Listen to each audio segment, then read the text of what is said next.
Bienvenue dans L'amour à nu. Je suis Hélène Dalger, sexologue et thérapeute de couple. Ici, on parle de toi, de ta sexualité, mais aussi de vous. Que ce soit seul ou avec mes invités, l'idée est de t'offrir un moment où tu peux t'informer, t'éduquer et j'espère t'inspirer.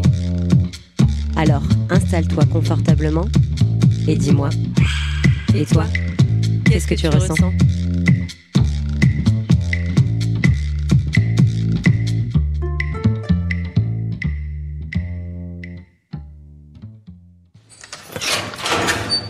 Il est fermé, mode d'emploi. Les hommes ne pleurent pas. Un homme, un vrai. Un homme, c'est fort, sécurisant. Pas de place pour la faiblesse et les sentiments. J'aime pas parler de mes sentiments. Et pourtant, l'impact sur la santé mentale, les relations amoureuses, familiales et amicales est catastrophique.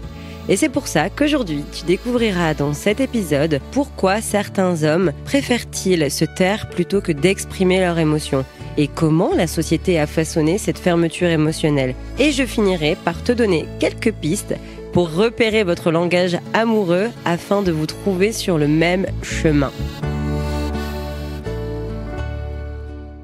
1960. C'est en 1960 que les premières questions sur l'égalité dans le couple sont apparues. Oh, really? 1960, ce n'est pas vieux, c'est la naissance de ma maman par exemple. Mais ce qui veut dire que ma grand-mère a vécu dans un modèle patriarcal où l'idéal du couple traditionnel était un mari qui travaille et qui ramène l'argent et impose l'autorité. Et la femme est au foyer pour s'assurer que tout le monde mange bien, que la maison soit toujours entretenue rubis sur ongles. Et pour ce qui est de l'éducation des enfants, c'est maman qui gère. Papa, lui, intervient pour réprimander. Stop now! Voilà la vision du couple de nos parents. Une femme dévouée pour sa famille, complètement disponible physiquement et un homme distant, autoritaire et peu enclin à parler de ses émotions. On ne pleure pas! On ne pleure pas! C'est interdit de pleurer. Si tu pleures, c'est trop grave. Même si les mentalités ont évolué, ces schémas restent ancrés dans notre inconscient collectif. Beaucoup d'hommes ont grandi sans qu'on leur apprenne à gérer les émotions. Résultat, en cas de conflit ou de crise émotionnelle, c'est souvent la femme qui prend en charge la communication. Good luck. L'homme, lui, se renferme car il n'a jamais appris à faire autrement. Mais est-ce vraiment une question de nature ? Bien sûr que non. On ne peut pas maîtriser quelque chose qu'on ne nous a jamais enseigné. Alors, peut-on en vouloir aux hommes d'être fermés ? Pas vraiment. Par contre, on doit s'améliorer. Car, qu'est-ce que nous voulons tous au fond de nous ? L'amour. Oui, monsieur, je viens de prononcer le mot amour.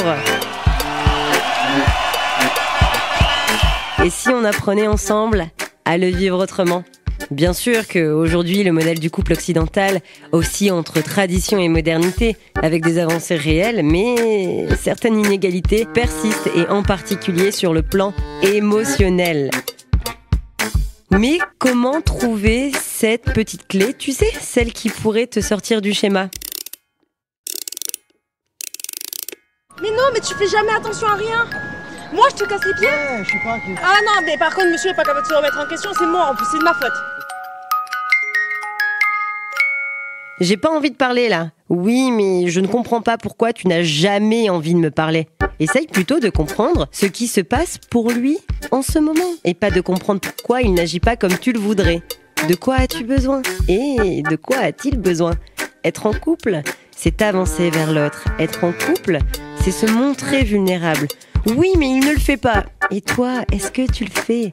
Être vulnérable n'est pas le fait de laisser tout passer, mais accepter qu'on ne peut pas tout contrôler.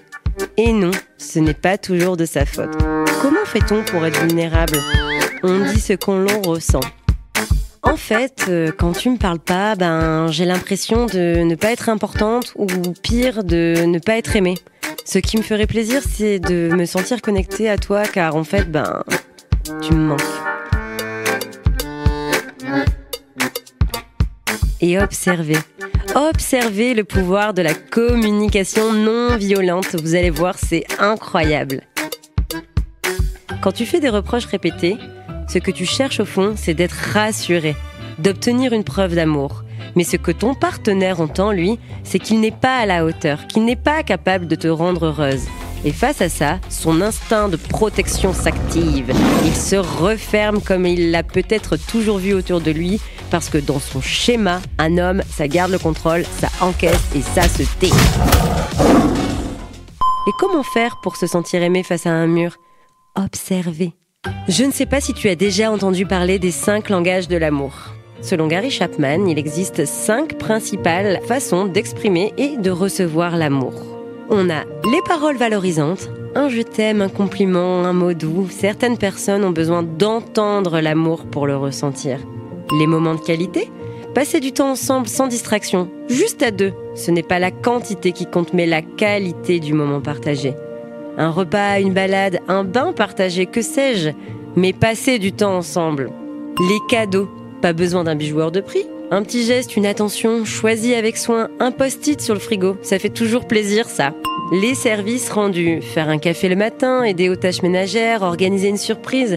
Pour certains, l'amour se montre dans les actions, plus que dans les mots. Le toucher physique.